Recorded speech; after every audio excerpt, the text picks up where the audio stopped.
Part 2. Practice. Introductory. The one who wishes to practice metaphysics must first, last, and all the time realize that he himself is a center of the divine. Activity. He must know that whatever God is in the universal, he is in the world in which he lives. He must know that all things are made out of spirit, which is first cause. Nothing comes before spirit. Operating upon itself, out of itself, it makes what it will out of its own perfect desire. He must think of the spirit as the father of his own life, eternally bound to him, eternally binding him to it. He must know that the spirit not only can manifest through him, but that it wishes to do so. The Father seeks such to worship him. The practitioner who understands the truth knows that as long as God exists, he will exist, that he could no more become non-existent than God could. Walking, talking, moving in God, he must not only see the divine being as the great unknown cause, but he must go a step further and see God as the great self-knowing, understanding power of infinite intelligence, thinking through his own thought and willing into his own life all power and all good. More than this, God must become within his soul the greater self, the inner light that is to light his path with sure step to the attainment of the greater ideals. God is to become the great friend of his life, understanding him and helping him at all times to understand all things.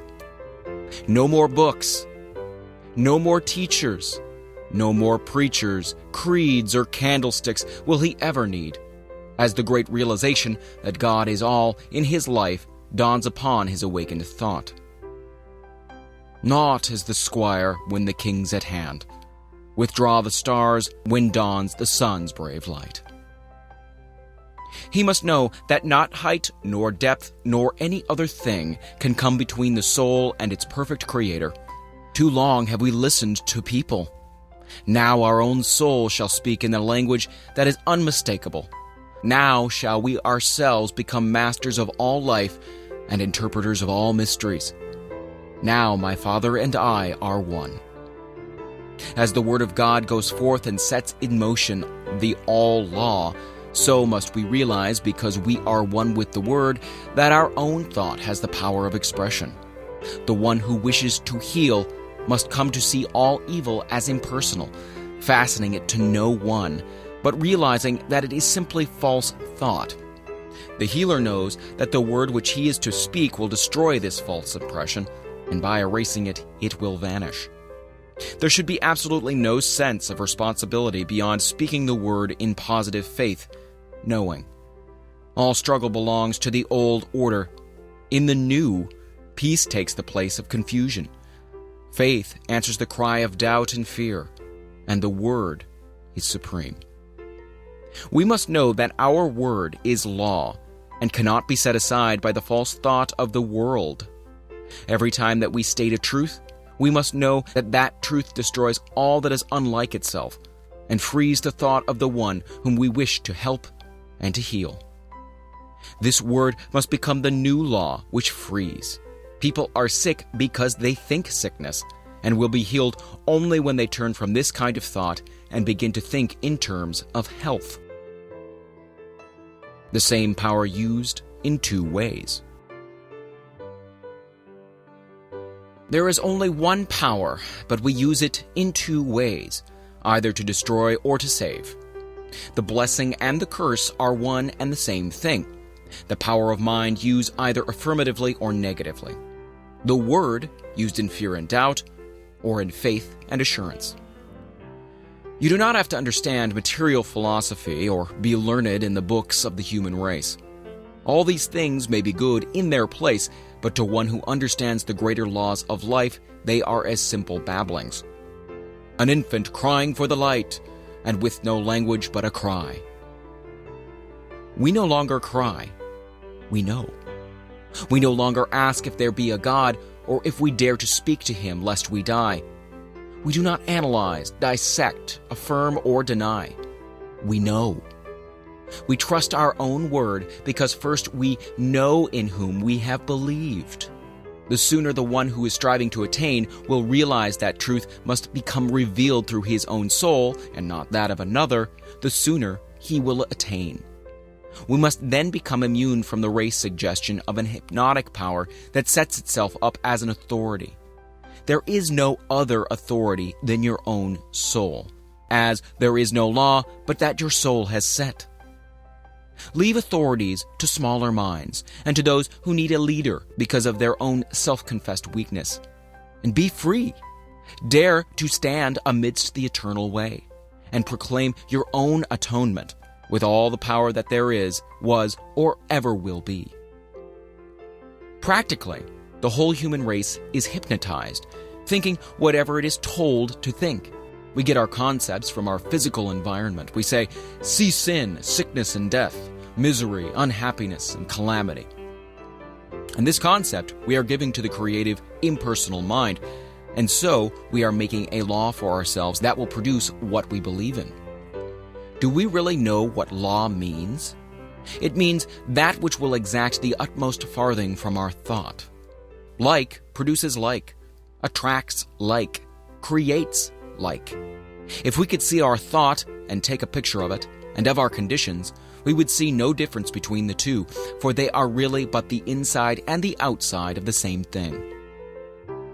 We cannot make affirmations for 15 minutes a day and spend the rest of our time denying the thing which we have affirmed, and affirming the thing which we have denied, and obtain the results which we seek. We send out the word, and it sets the power in motion. Then we think the opposite thing, which neutralizes the first word, and zero is the result. We cannot demonstrate one iota beyond our mental ability to conceive and steadfastly to embody. Infinite as creative power is, receptive and quick as it is, it can only become to us what we first think into it. God can do for us only what he can do through us. Dare to say, behold, I am he. Great men have come and gone, and behold, a greater now stands here where I stand, and I am that one. The world will laugh, perhaps scorn. The Christian world will hold up its hands in holy terror, lest you blaspheme. The unchristian world will smile knowingly.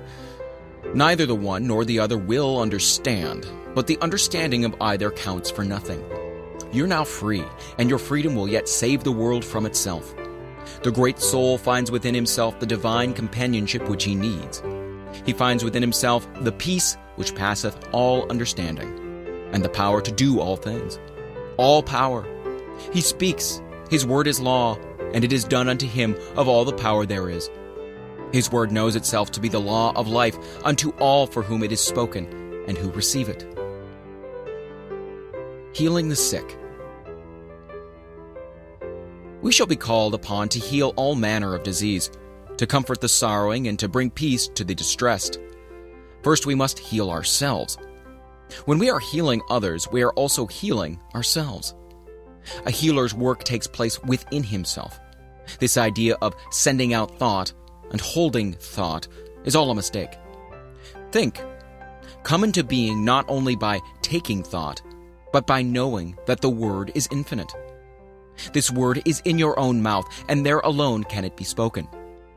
Here your responsibility begins, and here it ends, in your own mouth. You must feel no responsibility for the recovery of your patient, for it brings confusion and disturbance to be always wondering if it is working. It must work, if you have the sure faith and your patient is receptive. You are dealing with the same power that said, "Let there be light," and there was light. If your patient is suffering from a belief that he is dying of some dread disease, you must know that when you speak the word, it will destroy this false belief and set him free. There must be no doubt about the power in the word which you speak. It should be said in perfect calm, in peace, and with absolute faith that it will work. This word then establishes the law of life unto the patient. It casts out all fear. It destroys all false sense of a material life and realizes that all is an expression of a perfect God, and so leaves nothing that can sin, be sick, suffer, or die. When you are as sure of this as when you breathe, when you truly know within yourself, your patient will be healed, provided he also believes. If he does not believe, it is not your fault, and you will have done for him all that can be done. Denials. Some people teach us the use of denials. This must be settled by each individual for himself. Here and at all times, we must settle every question from within and not from without. No living soul can say how another should or another should not work. Beware of the danger of a self-appointed authority. This danger is as apt to come into new thought as it was in the old. No one is your authority on anything. Let us look into the philosophy of denials. We find that many people teach and practice them, and we do not wish in any way to criticize them. Their reasoning is this: all disease is an image of thought held in mind until it appears in the body. It is true that without the ability to think, man could not be sick. If he thinks a sick thought, it will make him sick. When he changes his thought and thinks health, he is healed. It is taught that since sickness is negative thought, it must be counteracted by a positive thought, and that the best way is to deny the sick and infirm the positive thought. For instance, there is no matter, and nothing can be the matter. This man has no material stomach. He is spiritual and not material.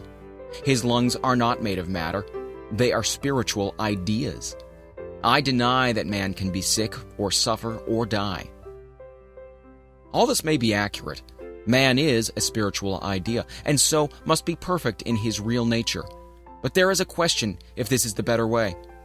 When we look into the creative way of the Spirit, we find it impossible for denial to enter, as the Spirit recognizes no opposite to its own nature. It knows that I am, and beside me there is no other. The Spirit does not deny anything. It simply affirms itself to be that which it desires to be. Seeing and recognizing no opposite to itself, it finds no need of denial. Indeed, this thought need not enter the mind. If we are working with the Spirit, we need not deny, but state the affirmative attitude of mind, realizing that we are dealing with the only power that exists. There is a subtle danger in using denials. We may deny to such an extent as to erect a barrier or build a mountain to overcome. Once realize that God makes things out of himself simply by speaking, and you will never again use denials in treating. All that needs changing is the false thought, and by affirming that your word destroys everything but itself, you will embody all that a denial could. In those systems that teach denials, we find that the more enlightened ones are gradually using the affirmative method, and as this is the growth of experience, there can be no doubt that it is the better method. Of one thing we may be sure: the Spirit never denies. It simply knows that I am. The use of affirmations. The affirmation is the great weapon of the healer. It is in alignment with the way of original creative spirit and is the true use of the word of all power. We need only to say that our word is the law unto the case and calmly state what we want to be done, and then say and do nothing that contradicts it and wait for the fulfillment of that word.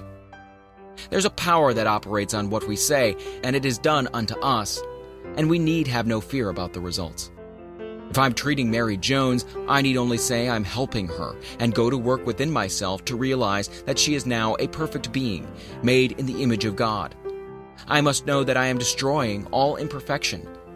When I know within myself that I am speaking the truth and realize that she is perfect, the healing is done as far as I'm concerned.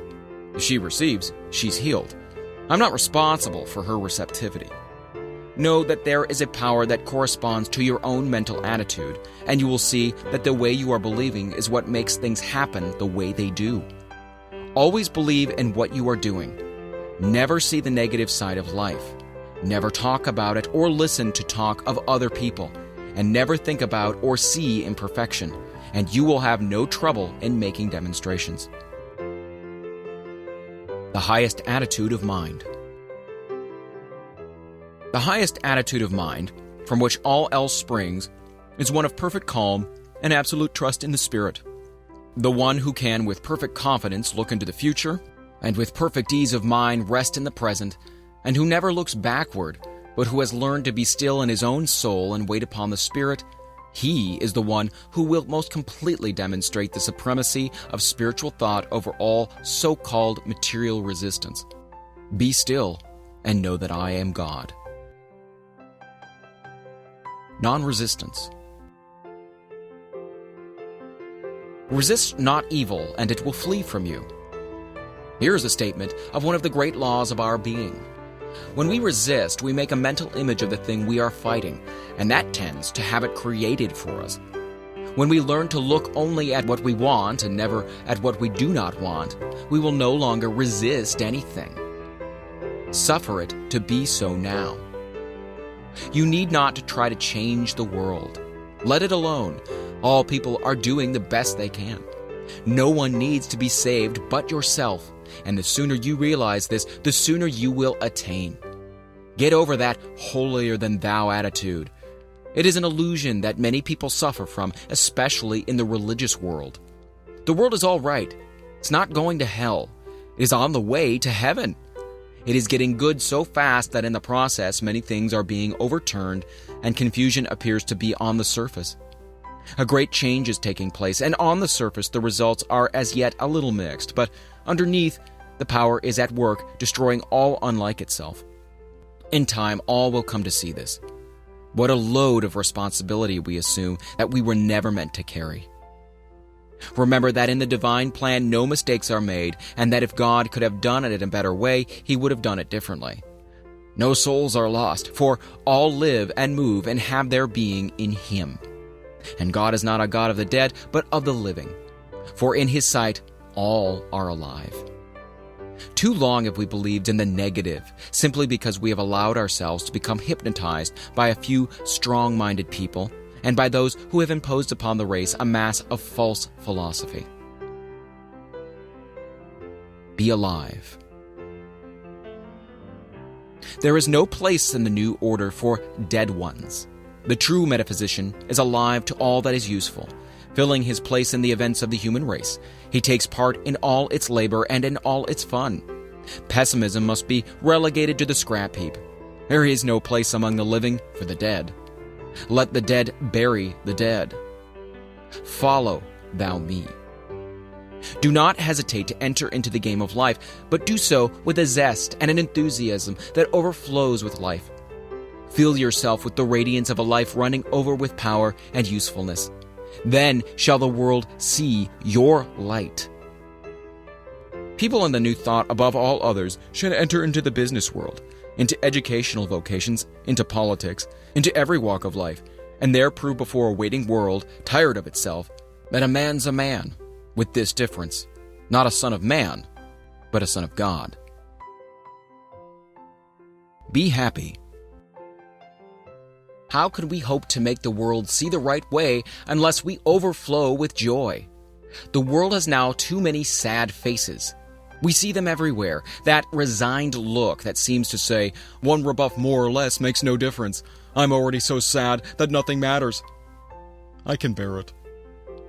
This was all right when we thought everything was all wrong, but now we know that all's well with the world. We must get over this depression, which robs us of the power of attraction of the good things of life, and enter in. The man who is always glad will surround himself with people who are happy, and life will be a continual enjoyment. This robs no one. It does not make a race of irresponsible people. It makes a world of joy, a world that is good to live in. No one wants to associate with the dead. People are looking for a more abundant expression of life, not for depression and fault-finding. Find fault with no one, and more than this, find no fault with yourself. Get over the thought of condemning people and things. People and things are all right. Let them alone and enjoy life. Your very atmosphere will cheer and uplift the people who contact you, and a new life will enter into them. Overflow. As it's given me to perceive, I most certainly believe. When a man's glad plumb through, God's pleased with him, same's you. Live in the present. Life is for us today. There will be no change for tomorrow unless we do the changing today. Today, we are setting in motion the power of tomorrow. Today is God's day, and we must extract from it what of life we are to live. Tomorrow, in the divine course of events, will care for itself. The soul that learns to live in the great gladness of today will never weary of life, but will find that he is living in an eternal here and now. Now all good is his. Now all life, truth, and love are his. Now he has entered in, and the good things of life are his today. Lord, for tomorrow and its needs I do not pray. Make me to do thy will just for today. Let your soul sing today, and the song that comes tomorrow will be all the sweeter, will ring out over the vistas of time with an unmistakable clearness. Here is a soul who knows himself and has found life within himself, who has met God today. No more waiting, no more longing, no more weary roads to travel. He has arrived. The goal is won, and peace has come at last. Today.